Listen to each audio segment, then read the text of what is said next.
for you, because I know I'm good for a loan. I go to French Montana and get a loan now. Like, I'm good for the loan. That ain't even 188 million. That's trillions. He's part of a...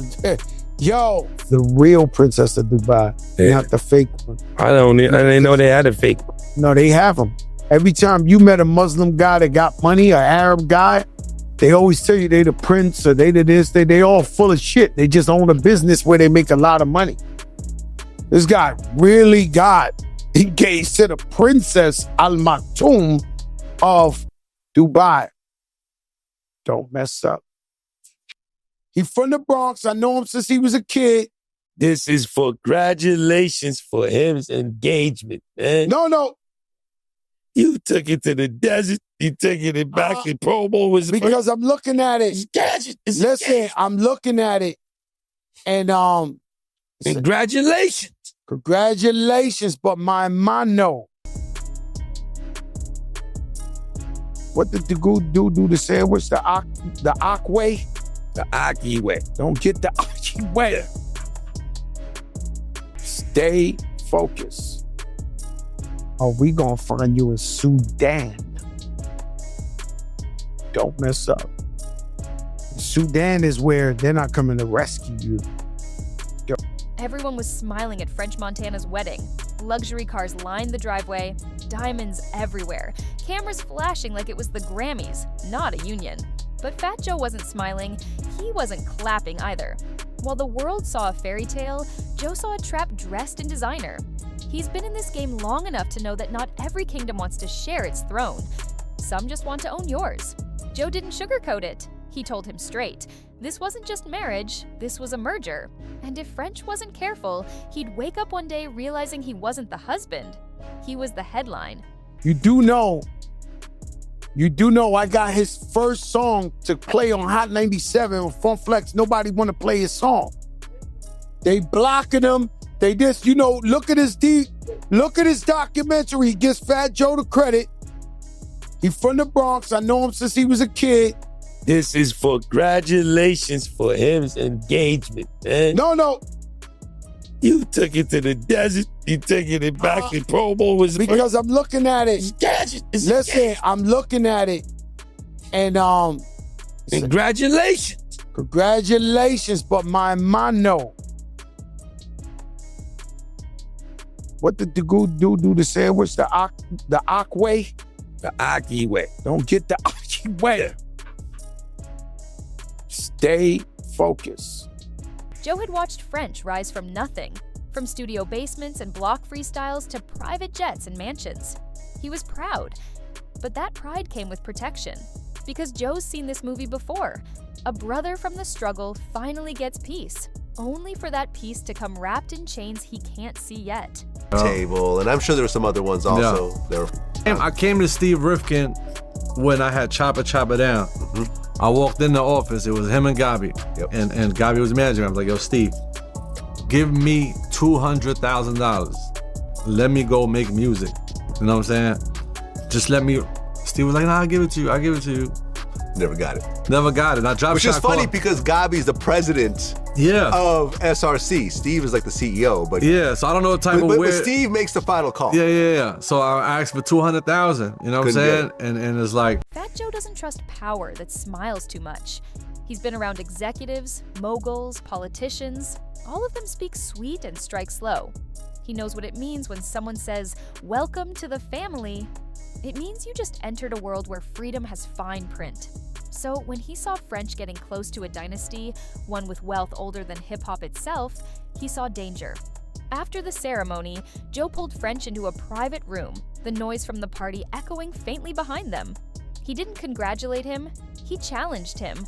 He told him that marriage is supposed to be two souls coming together, not a man joining an empire that could chew him up and spit him out if he ever stopped playing his part. Joe told him straight, this kind of family doesn't fall in love. They select partners. Every smile, every invitation, every deal from now on would be a test.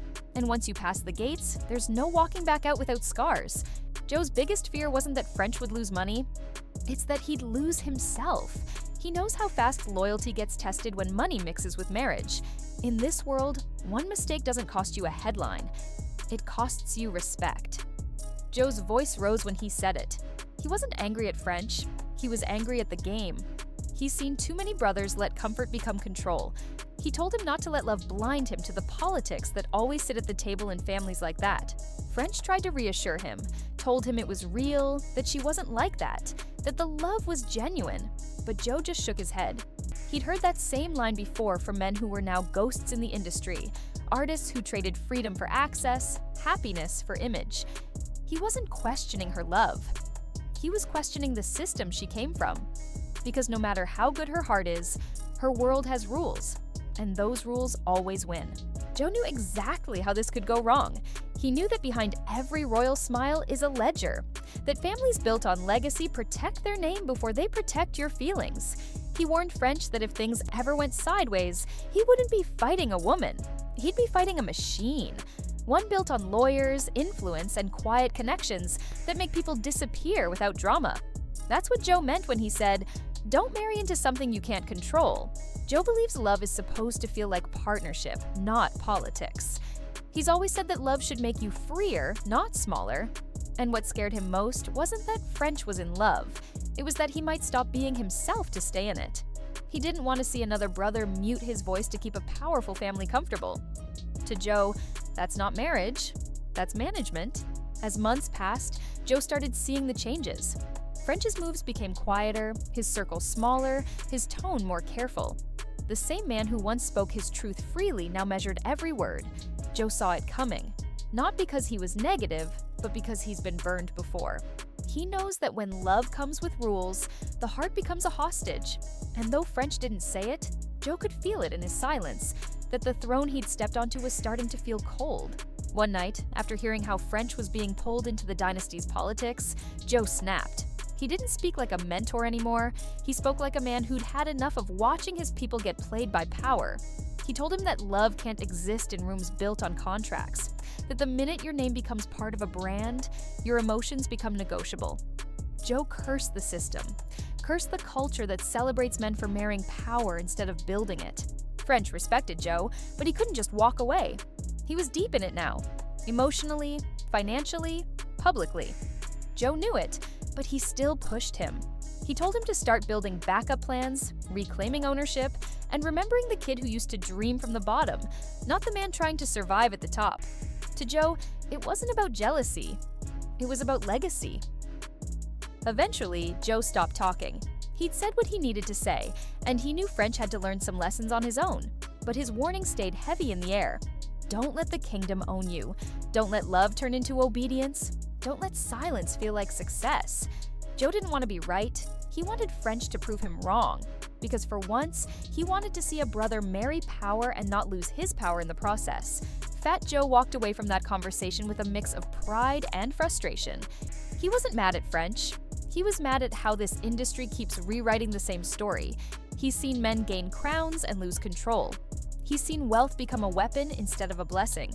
So when he warned French, it came from pain, not envy. From loyalty, not hate. Fat Joe had seen it all before. The smiles that hide strategy, the luxury that hides control. So when he started hearing stories about French changing, less time with the crew, more appearances with suits and officials, something inside him snapped. This wasn't the same French he helped coach through chaos and victory. This was someone being shaped by a world that didn't respect where he came from.